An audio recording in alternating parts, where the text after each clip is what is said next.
Assalamualaikum and hello to Madam Zahra and all my fellow friends. Today, me, Nun Natasha Alia Kaiza, metric number 050981, with my group members, will present about the case study that we have discussed. So, my group members are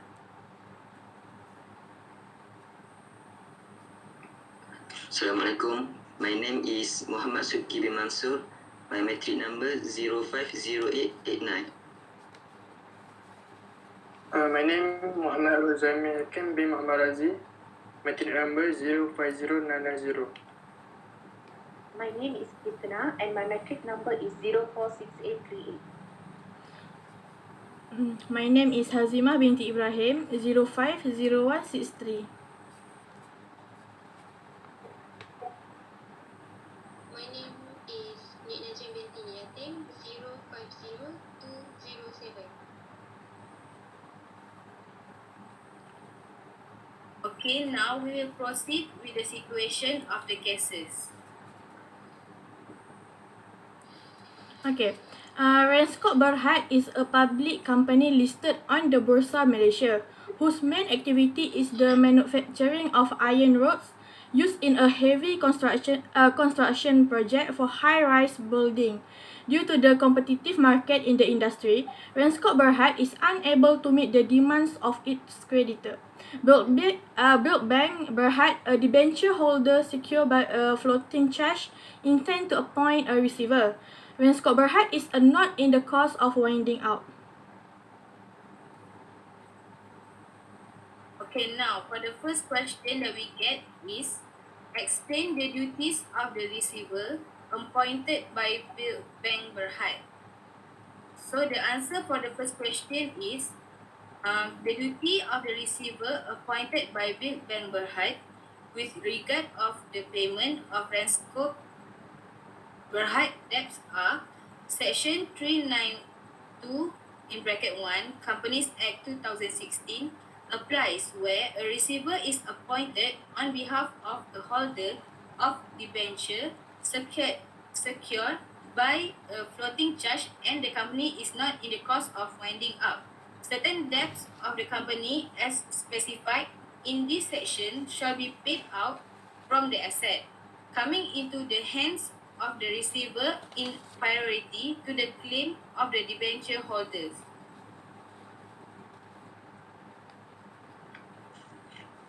For point number 2 is the debt mentioned in this section are firstly the cost, expense and remuneration of receiver or receiver of manager, followed by wages or salaries of employees to for a maximum period of 4 months, subject further to a ceiling of 15,000 ringgit. Remuneration payable to employees in respect of vacation leave and all amount due in respect of contribution payable to employees provident fund or SOCSO. Next. Okay, for the point number 3, in section 392, Company Act 2016 state, payment of certain debt subject to floating charge in priority claims under charge. Okay, by section 392(3), if any payment has been made to any employee on account of salary, wages or vacation leave out of money advanced by a person for that purpose, that person will have a right of priority in respect of the money so advanced.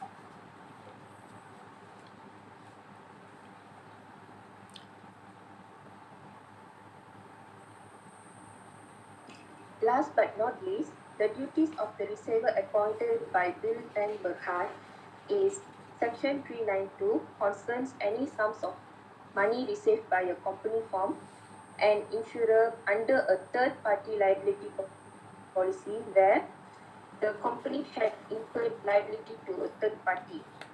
In such a case, the amount, which is after deducting expenses, must be paid to the third party. Next, we'll move to the question number 2.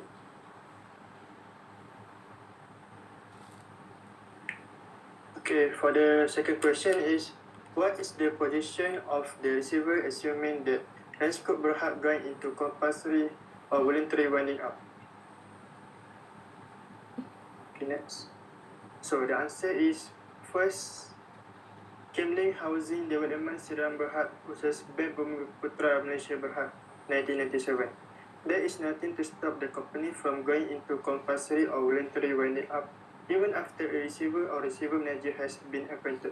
In the case of Kemling Housing Development Seram Berhad versus Bank Bumiputera Malaysia Berhad, 1997, it was decided by the Federal Court that liquidation terminated the agency of a receiver appointed as an agent of the charger by a secured creditor, and that he must deliver up to the liquidator all movable or immovable property of the charger that came under his custody or control.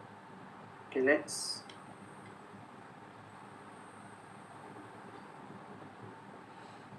Next, Kemling case was distinguished by Balasubramaniam versus MDF Finance Berhad in 2005, case where the court held that the right of a receiver and a receiver manager appointed by a secured creditor under powers given in a debenture and the provisions of the Companies Act. The liquidator was only entitled to the property to which the company was entitled. The company's right, when a receiver was appointed, was a right of redemption over the property charged, and consequently, the liquidator's right was also a right of redemption. The receiver and manager was entitled to possession of the asset charged unless redeemed by the liquidator. That's all.